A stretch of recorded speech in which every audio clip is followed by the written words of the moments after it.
Queridos irmãos, queridas irmãs, agora vamos dar sequência no vídeo 710. Então,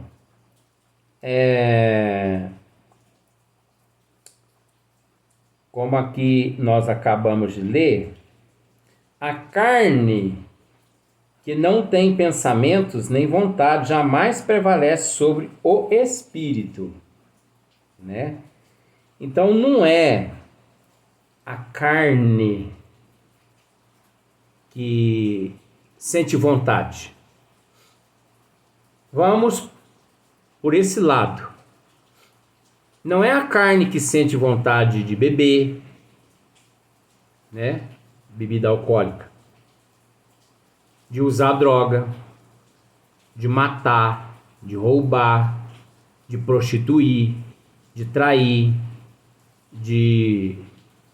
Você entende que isso é um estudo, né?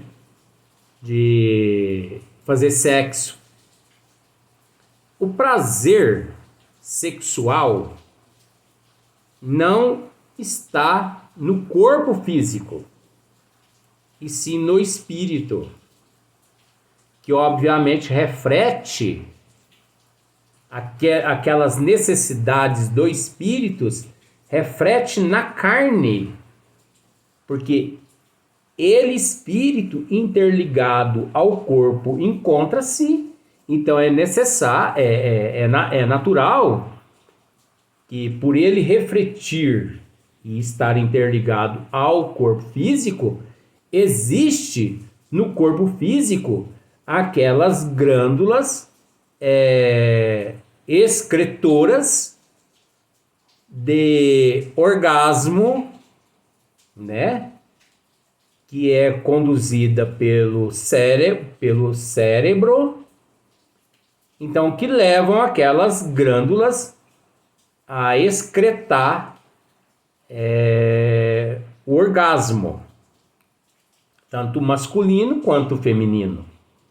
Mas o princípio é espiritual.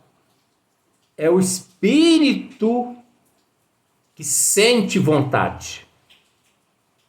Não é o corpo.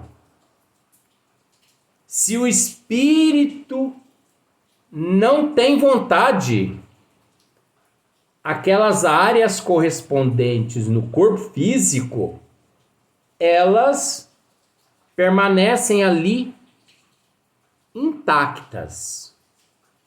Principalmente essas glândulas excretoras dos desejos sexuais. Olha só para você ver como que são as coisas. Essa doutrina não é uma maravilha? E a pessoa achando que é o corpo que necessita jogar para fora o orgasmo, pôr para fora o orgasmo, né? E ainda existe alguns loucos psicólogos, você entendeu? E psiquiatras que não têm eles conhecimento das leis divinas nenhuma, que em determinada fase da vida do jovem, eles diz para aquele jovem que ele tem que pôr para fora, que aqueles transtornos, né, aquelas confusões mentais que ele carrega, é falta dele pôr para fora aquele orgasmo, aquelas energias sexuais, né? Isso é tudo obra das trevas. Não tem nada a ver essas coisas. Não é assim que orienta as pessoas, o espírito em processo de evolução. Dizer isso a uma alma dessa em processo de evolução é incentivá-la à promiscuidade, a se perder cada vez mais. O psicólogo, o psicoterapeuta, ele tem que incentivar aquele jovem a se conter. Você entendeu? A se conter. Tá com vontade de praticar sexo? Não pratica. Não pratica. Lute. Mas não. A maioria dos psicólogos dizem que, né, principalmente no período da puberdade, eles têm para fora as energias, né? Eita, mundo velho sem porteira, né? Vontade jamais prevalece sobre o espírito, que é o ser pensante e dotado de vontade, né? Olha só para você ver. O ser pensante e dotado de vontade é o espírito, que é o ser pensante e dotado de vontade. É o espírito que dá à carne as qualidades correspondentes aos seus instintos. Eita, Kardec!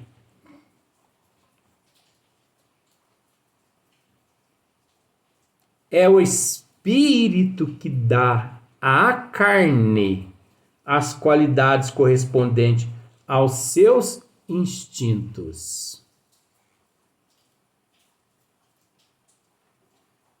Gente do céu, isso aqui é tão profundo que você nem imagina, né?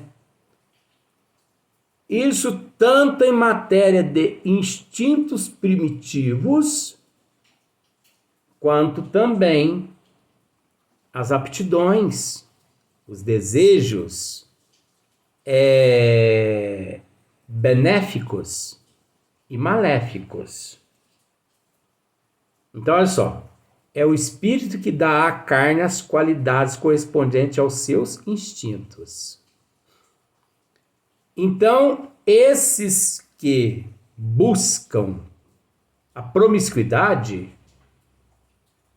é o espírito que está dando, né, aquela carne, aquele corpo, aquelas qualidades correspondentes aos seus instintos. É o espírito que possui o instinto primitivo negativo, que transfere para o corpo físico. Nós já dissemos várias vezes, né, vó? Várias vezes mesmo, né? Tá bom. Nós já dissemos várias vezes que o corpo físico é o reflexo do perispírito e do espírito. É um reflexo. Então, olhe no espelho. Quando você olhar no espelho, você vai entender o que nós, né, vó? Jesus amado, né? Ó, não é fácil não, viu? Aguentar isso. Mas é família, né? Vou passar Covid para ela, que ela vai ver só. Ela vai ficar 15 dias de quarentena na erradicidade, né? Aí eu quero ver ela aparecer aqui. Vai ficar de quarentena. É brincadeira, porque o espírito não pega essas coisas. No nível dela, tá? Agora nos outros níveis tem tudo quanto é tipo de doença. Então, aproxime-se de um espelho que você vai entender o que nós estamos dizendo. A imagem que você vai ver no espelho é o teu corpo. O teu corpo é o teu perispírito. Agregado é o teu espírito agregado junto ao perispírito. Então, a imagem que você verá no espelho é o teu perispírito, é o teu corpo físico, aliás. Então, tudo que você verá no espelho é o que você é por dentro e por fora, perispiritualmente. Reflete. Por isso nós temos que tomar muito cuidado quando nós percebemos o erro, coisas erradas nas pessoas alheias. Porque eu não sei se você sabe. As pessoas alheias, elas são os nossos reflexos. Então, quando eu enxergo o erro na pessoa que passa por mim, o erro encontra-se dentro de mim, que vejo nela o que está dentro de mim.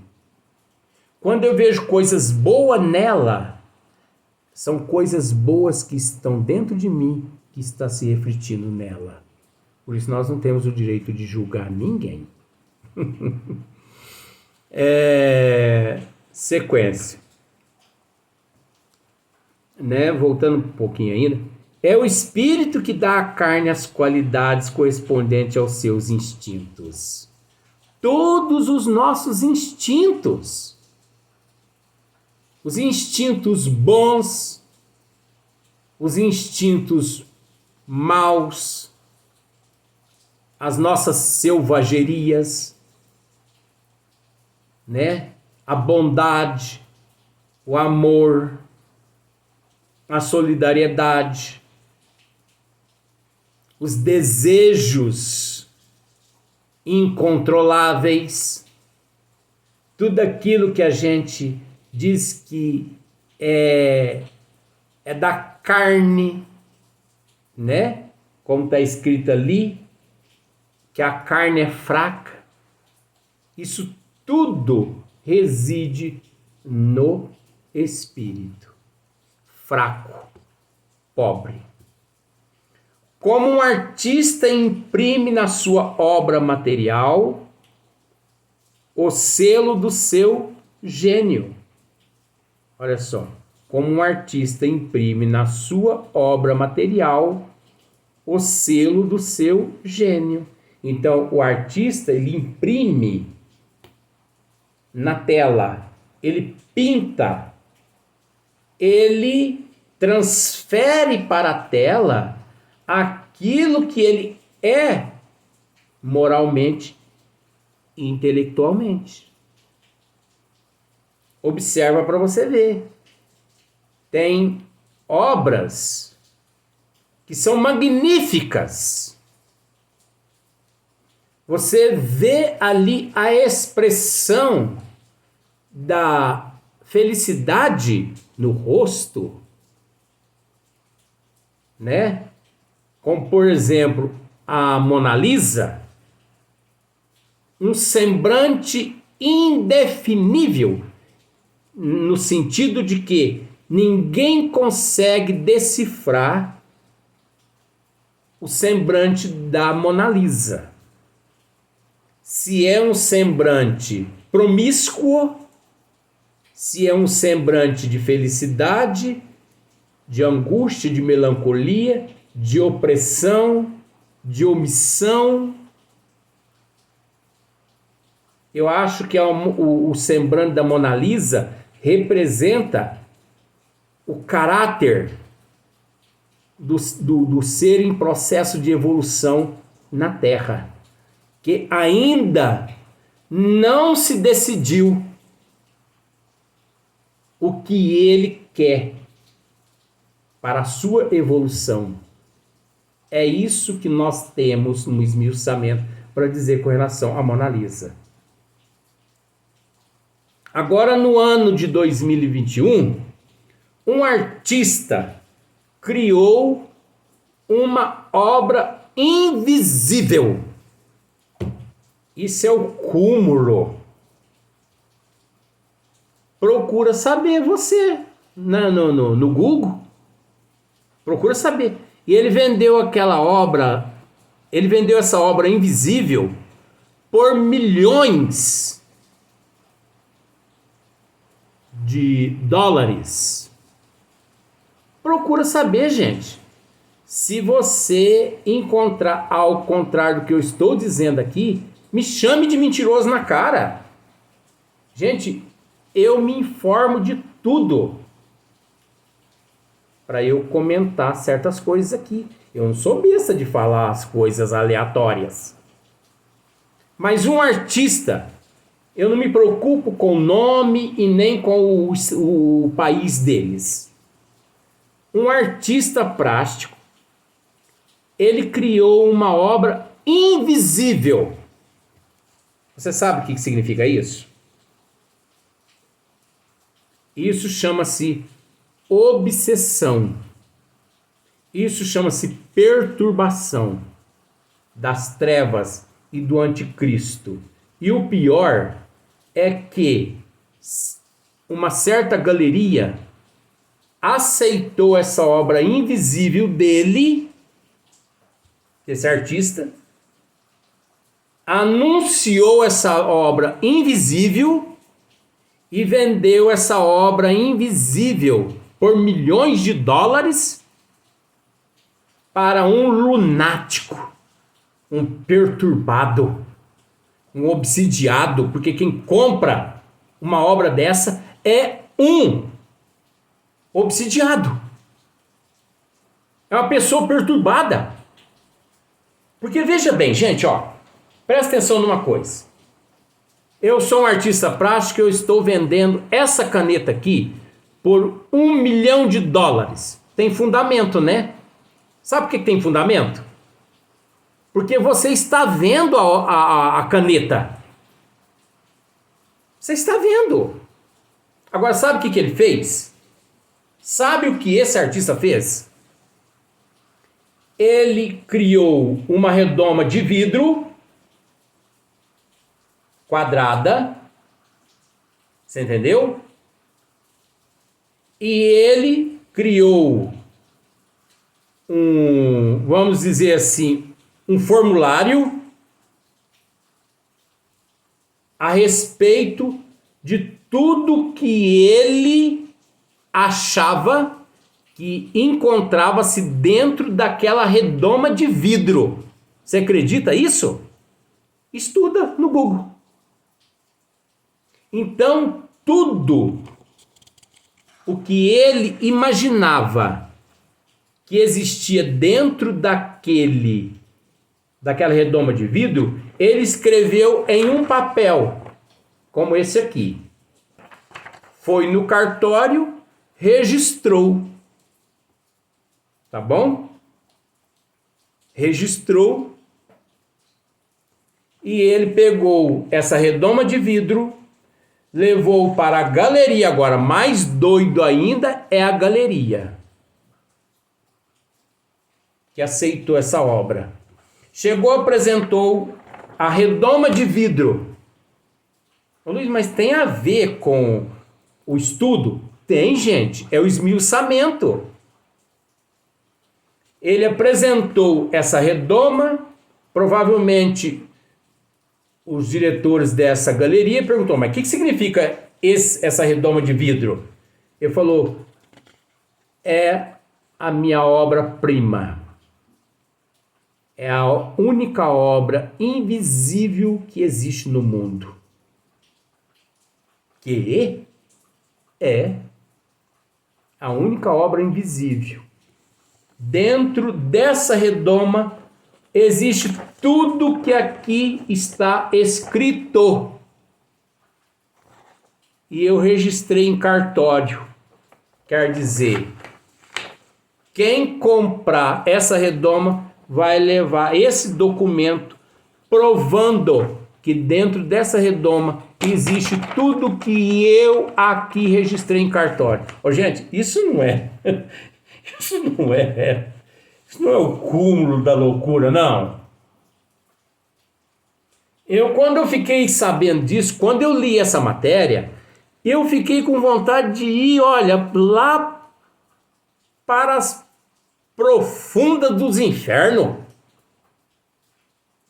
Sabe, o lado mais profundo do inferno de Dante, eu fiquei com vontade de ir para lá. Que isso é o cúmulo.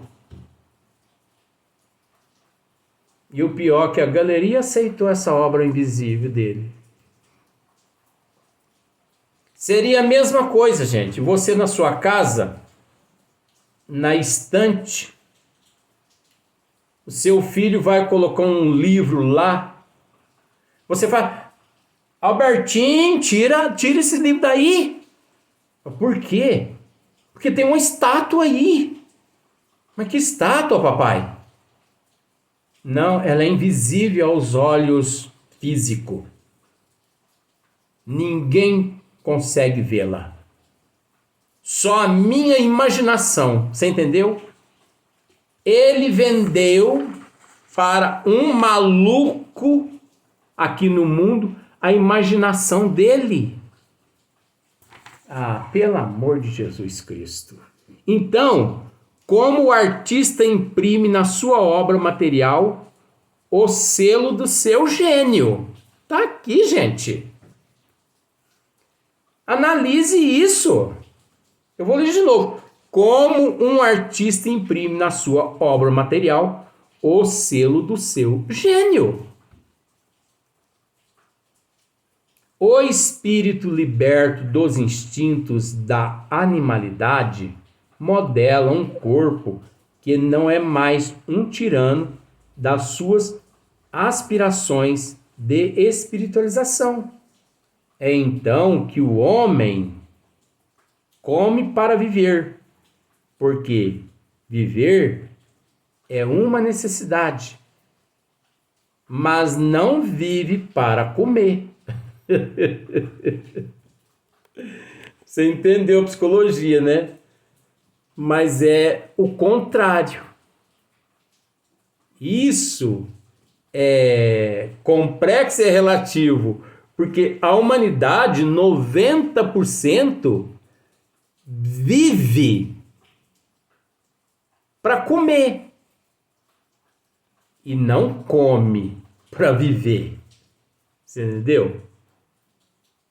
Vive para comer, vive para os instintos primitivos, vive a esmos. É lamentável, mas existe pessoas nestas condições desequilibradas aqui na Terra. Isso é um transtorno. Isso é um desequilíbrio. Olha só. A responsabilidade moral dos nossos atos na vida permanece. Então, olha só. A responsabilidade moral dos nossos atos na vida permanece. Portanto, inteiramente nossa. Mas a razão nos diz que as consequências dessa responsabilidade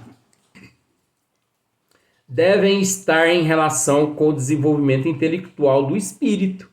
É mais que óbvio. Quanto mais ele for esclarecido, menos desculpável será, porque com a inteligência e o senso moral nascem as noções do bem e do mal, do justo e do injusto. Não é assim que acontece? Quanto mais ele for esclarecido, menos desculpável será. Quanto mais conhecimento temos, quanto mais conhecimento adquirimos, mais responsabilidade nós temos ou passamos a ter sobre aqueles atos os quais nós cometemos. Porque com a inteligência e o senso moral, nascem as noções do bem e do mal. Com a inteligência e o senso moral. Agora, a inteligência e o senso moral, você entendeu? Podemos dizer que é uma virtude daqueles esclarecidos, daqueles que têm conhecimento.